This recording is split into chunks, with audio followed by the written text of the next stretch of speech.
My name's Duncan MacKenzie. I've been in Telluride for 3 years. I'm an artist. When you walk up to the sundial, what you want to do is stand on the current month. When you're standing on the current month, your shadow casts across a set of 2 numbers. They're 2 different colors for standard and daylight savings time. So whatever color of the stone is that you're standing on, that's what color number you use. So you come stand on a month, you look where your shadow falls, and you read the time, and that's what time it is. This location here on the main plaza is the sunniest location and the logical place for a sundial. Putting it on paper involved getting the exact mathematical coordinates for our latitude and longitude. We put the coordinates into a CAD program, enlarged it, had it printed out on large pieces of paper, and I then made a wooden template, and that's how I started getting the mathematical coordinates translated into something physical. So it took a lot of work. We had to cut the bricks out of the plaza, removed them, prepared the ground underneath them to put in these cobblestones and all of these cut and sandblasted granite pieces that I had made specifically for the months and the numbers.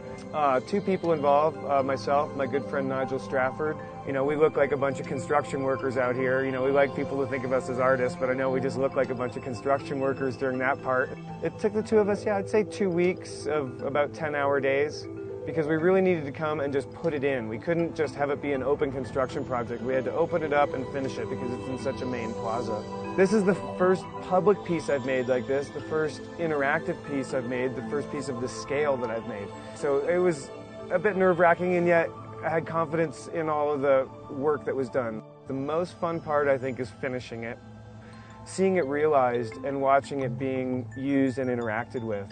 It's fun to see what time it is with your shadow. It's fun to see time with the sun.